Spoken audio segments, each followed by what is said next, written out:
ما ته ډېر افسوس په دې خبره راشي چې موږ بعضې علما کرام کله د چا دکان یا یو بل څیز افتتاح کوي نو د محترم سره به هم کینچي ورسره یو پیتا به کټ کړي.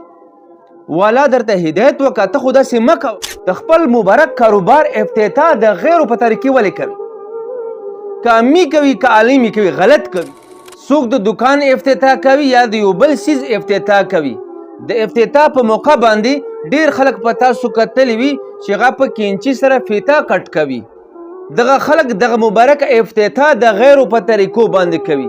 د افتتاح په موقع باندې د فیتا کټ کول دا د غیرو طریقه دی، دا د غیرو رسم رواج دی. ته چې د خپل دکان یا د یو بل څیز افتتاح د غیرو په طریقې باندې وکړي نو په دې کې به څه خیر برکت راشي، ځکه چې د دې افتتاح په غلطه طریقه وشوه. د افتتاح په موقع باندې د فیتا کټ کول نه په قرآن کې شته نه په حدیث کې شته نه فقهای کرامو نه دا نقل شوی دی. دا د غیرو ایجاد کرده طریقه دی، د دې پرېښودل پکار دي. دا د یهودو نصارو طریقه دی او نبی علیه صلات وسلام فرمایلی دي خالف الیهود، د یهودیانو مخالفت وکړي.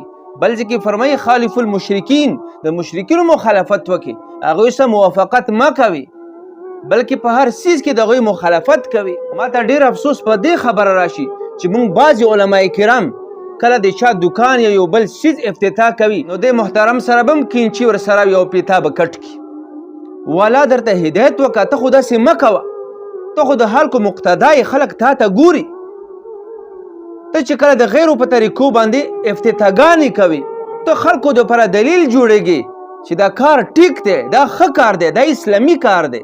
په تا دې کار سره د غیرو نظریې ته د هغوی طریقې ته تقویت میلویږي. ډېر خلک بیا دا وایي چې جی دا مونږ دین نه ګڼو، دا به اساسي یو رسم رواج دی مونږ یې کوو. منم چې دین نه خو یې ته نه ګڼې خو د غیرو طریقه خو دی، نو د غیرو په طریقې ولې کوي؟ خپل مبارک کاروبار افتتاح د غیرو په طریقې ولې کوي؟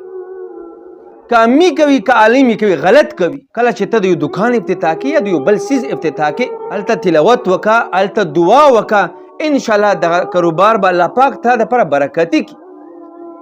او که ته د خپل یو څیز افتتاح د غیرو په طریقې وکړې پاکې به څه برکت راشي، پاکې کم طرف نه به خیر راشي.